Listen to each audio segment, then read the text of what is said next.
For the 2023 model year, the Insurance Institute for Highway Safety introduced new and stricter safety standards for the Top Safety Pick and Top Safety Pick awards, which included better side impact protection, improved crash prevention tech, and better illuminating headlights.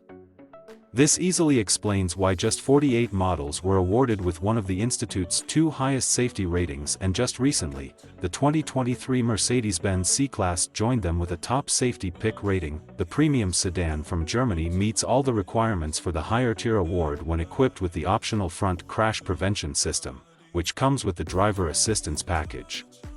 Even with the standard LED projector headlights, the C-Class earns a good rating in the category. Surprisingly, with the optional curve-adaptive LED headlights, that rating drops to acceptable.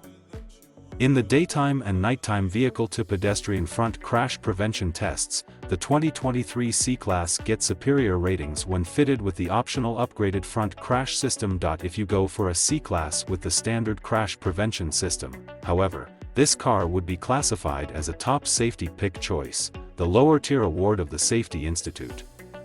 While this vehicle receives a good rating in the daytime vehicle-to-pedestrian evaluation, it doesn't perform as well in the nighttime test. For the 2023 model year, the IIHS requires acceptable or good headlights across all trim levels for either the Top Safety Pick or Top Safety Pick award.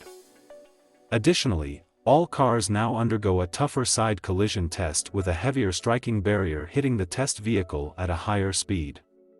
The side impact test requires an acceptable or good rating for the Top Safety Pick award and a good rating for the Top Safety Pick award.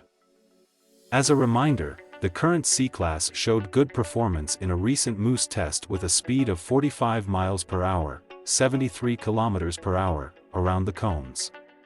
According to the test driver's report, the car felt very direct and controllable, and there was minimal body roll, which made it very predictable in the corners.